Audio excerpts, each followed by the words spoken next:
पितामह भीष्म बाणों की शैया पर लहू लुहान रक्त रंजित घायल अवस्था में पड़े हुए कराहते हुए इस उम्मीद से कि अब केशव आएंगे, अब कृष्ण आएंगे। उम्मीद रखोगे वो जरूर आएगा, उम्मीद रखोगे तो किसी न किसी रूप में जरूर आएगा। ध्यान से सुनना, उम्मीद ही नहीं है, आपको भरोसा ही नहीं, आएंगे कि नहीं आएंगे पता नहीं, हमारे बुलाने पर थोड़ी ना आएंगे, क्यों नहीं आएंगे। अरे जिसने राम राम राम ठीक से कहना भी नहीं जाना, जिसने मरा मरा कहा, उसको तो नारायण मिल गए, आपको हमें क्यों नहीं मिलेंगे, जरूर आएंगे। उम्मीद रखो, आशा रखो, जरूर आएंगे। कह करके गए थे वो जरूर आएंगे, कह करके गए थे वो जरूर आएंगे। इसी उम्मीद पर हम जिए जाएंगे, ये इंतजार भी उन्हीं की तरह प्यारा है हमें, ये इंतजार भी उन्हीं की तरह प्यारा है हमें। कर रहे थे, कर रहे हैं और किए जाएंगे, कर रहे थे, कर रहे हैं और किए जाएंगे। उम्मीद रखो सज्जनों। भगवान श्री कृष्ण स्वयं चल करके पितामह के पास गए, लेकिन मैं बूढ़ा भीष्म इतना लाचार हूं कि दोनों हाथ उठा करके आपको प्रणाम भी नहीं कर सकता। लेकिन भगवान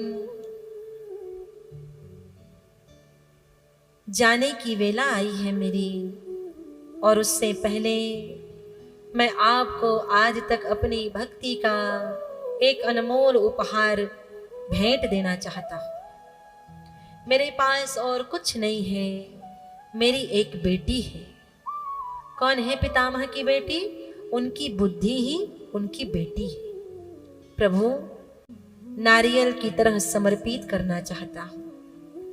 हर पिता की इच्छा होती है कि उसके जाने से पहले उसकी बेटी का विवाह एक सुयोग्य वर के साथ में संपन्न हो जाए। तो भगवान मेरी भी इच्छा है कि मेरी इस बेटी का विवाह आप जैसे श्रेष्ठ वर के साथ में संपन्न हो जाए। और हाँ, मेरी बेटी सर्वगुण संपन्न है, आपसे अगाध प्रेम करती है, निश्चल निस्वार्थ निष्काम प्रेम करती, अभी तक करती है, आगे भटक सकती है। पितामह जैसा ब्रह्मचारी कह रहा है, अभी तक करती है, आगे बुद्धि का ठिकाना नहीं है, भटक सकती। बड़े बड़े जपी, बड़े बड़े तपी, तप के मार्ग में ऊंचाइयों पर पहुंचने के बाद में भी बुद्धि विचलित हो जाती है। तो इसलिए पितामह कह रहे हैं अभी समय है, और मैं इसी समय अपनी बेटी को आपको अर्पित करना चाहता। अर्थात आपका मन जब करे अब मुझे तीर्थ करना है, तो कल परसों नरसों का विचार मत करो, तुरंत टिकट कराओ। तीर्थ करना है तुरंत, कल पता नहीं बुद्धि बिगड़ जाए, साथ ना दे। आपको मन करे दान करना है, तुरंत दान करिए उसी समय। कल को दान करने का आपका मन ही ना हो, या हो सकता है आप दान देने के लायक ना हो, और या हो सकता है आप जिसे दान दे रहे हैं वो दान देने के लायक ना हो, और या फिर हो सकता है ये भी कि कल को आप दान देने के लिए जीवित ही ना हो। तुरंत करिए। पितामह कह रहे हैं मन जब करे भजन करने का तुरंत करिए, मंदिर जाने का तुरंत जाइए।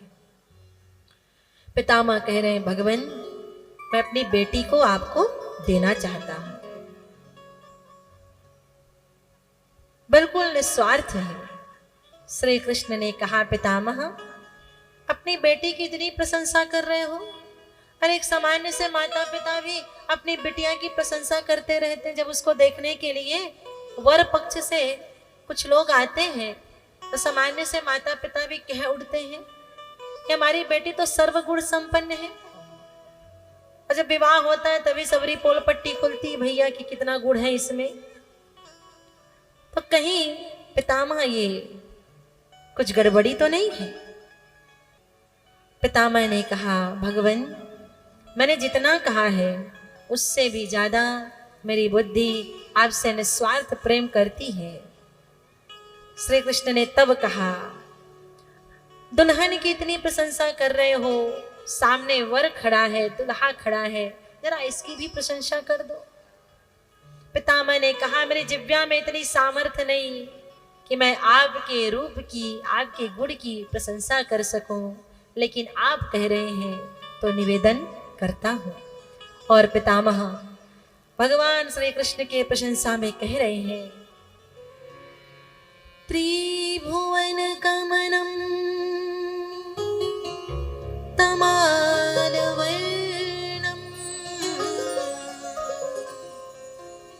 रविकर गौर वराम्बरम दधाने वपूककुलावृताननाब्जं